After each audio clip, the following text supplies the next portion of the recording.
Hello everyone, welcome to the channel take easy pharmacy. तो आज के लेक्चर में हम पढ़ने वाले हैं important MCQ of social pharmacy. तो स्टार्ट करते हैं आज का lecture. Social pharmacy can be best defined as. Social pharmacy को बेस्ट डिफाइन कौन सी डेफिनेशन करती है? Study of drug molecule and their synthesis, study of drug interaction with their society and public health, study of adverse drug reaction only, या फिर study of medicinal chemistry. So right answer is study of drug interaction with society and public health. Explanation क्या है? Social pharmacy क्या करती है? Deal करती है किसके रोल ऑफ फार्मेसी किसके साथ में सोसाइटी में, फोकस करती है, इंप्रूव करती है पब्लिक की हेल्थ को। कैसे इंप्रूव करती है? थ्रू एजुकेशन, पॉलिसीज और कुछ प्रिवेंटिव मेजर्स के थ्रू। ठीक है, नेक्स्ट है the main scope of social pharmacy include. Main scope क्या है? Drug discovery, public health promotion and disease prevention, industrial pharmacy, quality control of drugs. So right answer option number B, public health and promotion and disease prevention. Social pharmacy क्या करे? Extend beyond medicine, मतलब इसका extension बड़ा है। खाली ये दवाइयों पे फोकस नहीं करती, लेकिन ये उसकी प्रिपरेशन, पब्लिक की health, education, vaccination, awareness, rational use of medicine, health system support, सब पे ये फोकस करती है। ठीक है, अब क्या? Pharmacist plays an important role in public health by. कैसे करता है? Treating patient surgically, dispensing antibiotics, educating public on safe medicine use, vaccination, nutrition and disease prevention, or performing laboratory surgery. So right answer is option number C, educating public on safe medicine and vaccination, nutrition and disease prevention. So right answer is pharmacists act as healthcare educators and are accessible to the community, bridging gap between the doctors and patients. मतलब क्या? Pharmacist क्या है?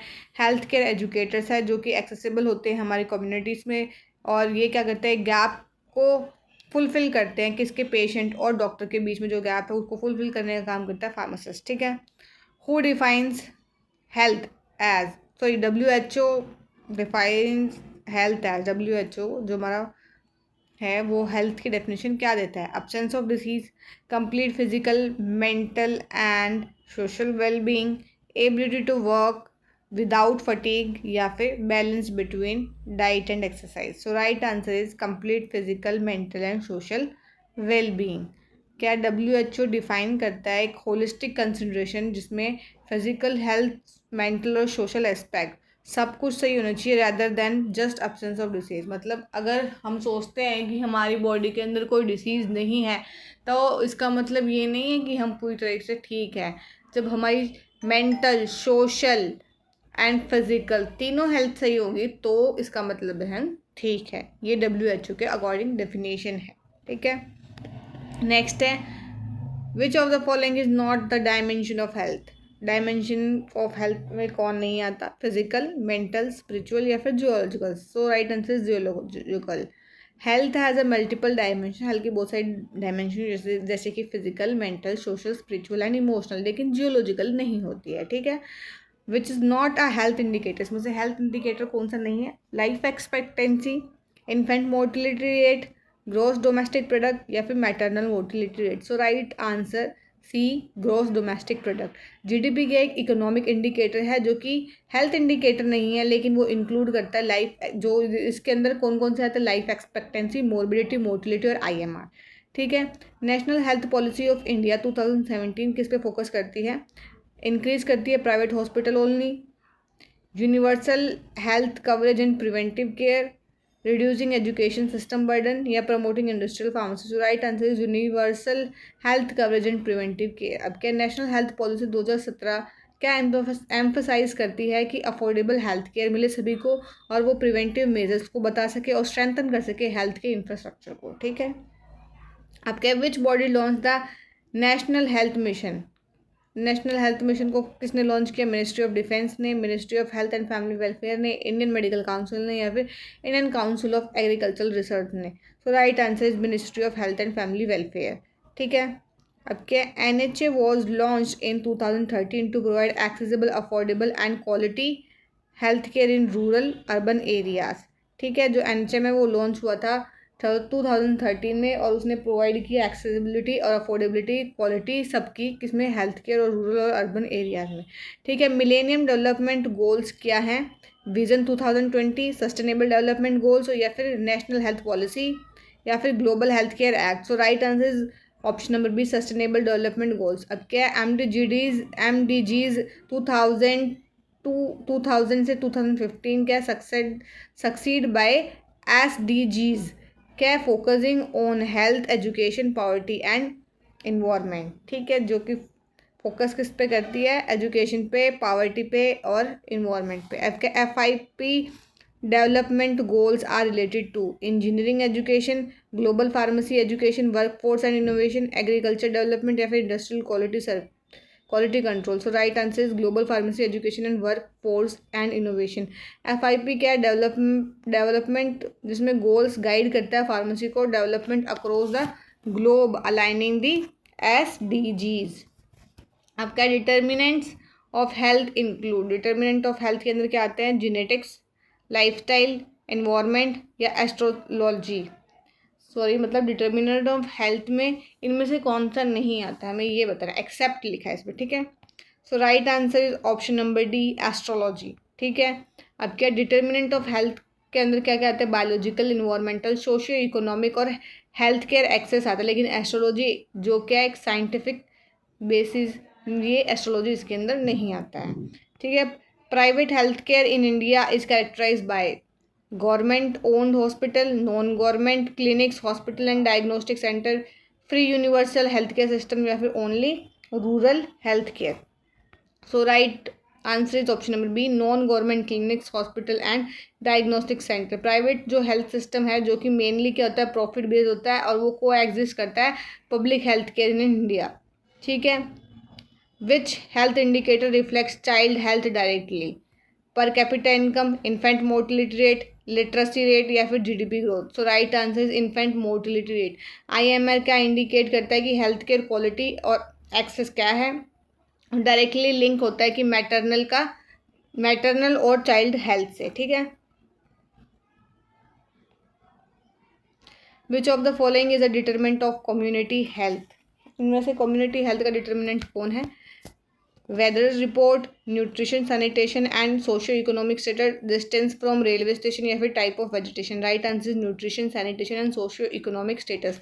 Community health क्या influence करता है, हमारे lifestyle को, income को, एनवायरनमेंट को और हेल्थ केयर एक्सेस को। ठीक है, which of the following is the main M of social pharmacy, focus on industrial research, improve public health through rational drug use and preventive measure, promote only private hospital या फिर train only doctors। So right answer is option number B, improve public health through rational drug use and preventive measure।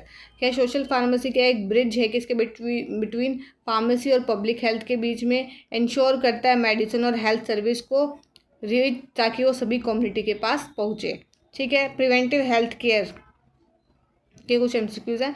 The main objective of family planning क्या है, increase population stabilisation and maternal health improvement, promote bottle feeding या फिर encourage child marriage. Right answer is family planning prevent over population. हमें जो family planning है वो किस लिए दी गई थी कि ताकि ओवर पॉपुलेशन से हम उसे बचा सके, रिड्यूस करें हम मैटरनल डेथ को, इम्प्रूव करें चाइल्ड की हेल्थ को, जो भी बच्चे मरे उनका रिडक्शन करें और जो चाइल्ड हेल्थ है उसको इम्प्रूव करने पे ध्यान दें। ठीक है, which of the following is a permanent family planning method, कौन सा परमानेंट फैमिली प्लानिंग मेथड है, oral contraceptive pill, condoms, copper T या ट्यूबेक्टोमी या vasectomy. Right answer is tubectomy and vasectomy are irreversible surgical methods. ठीक है, अब क्या है, which contraceptive also prevent sexually transmitted disease, intrauterine device, condoms या फिर ऑरल कॉन्ट्रासेप्टिव पिल्स या फिर D injectables. Right answer is B, condom are dual protection method. ठीक है, exclusive breast feeding is recommended by, breast feeding कब तक होनी चाहिए, 1 मंथ, 3 मंथ, 6 मंथ या फिर 12 month. So right answer is C, WHO recommend करती है 6 महीने तक तो मदर को ब्रेस्ट फीड कराना ही चाहिए।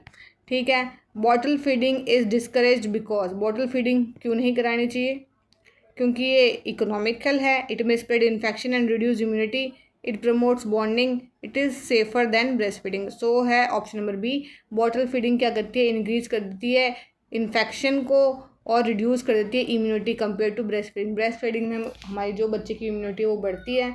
ठीक है, as comparison to bottle feeding. ठीक है, और वो उसके अंदर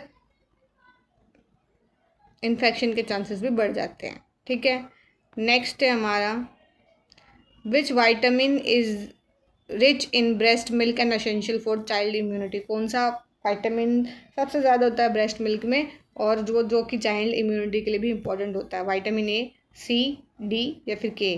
सो right answer is vitamin A in breast milk help immunity and vision. आँखों के लिए और इम्यूनिटी के लिए इंपॉर्टेंट होता है। नेक्स्ट है वैक्सीन प्रोवाइड। वैक्सीन से क्या मिलता है? Artificial immunity, only temporary relief, nutrition, antibiotic resistance. So right answer is a, vaccine stimulate artificial active immunity. ठीक है, आपके BCG vaccine is given for prevention of. जो BCG वैक्सीन है जन्म के टाइम तो बच्चों को दी जाती है, वो क्यों दी जाती है? किससे बचाने के लिए? मेलाइसिस, ट्यूबरकुलोसिस, कॉलेरा या फिर polio. So right answer is option number B, BCG protects against childhood tuberculosis. ठीक है, TB।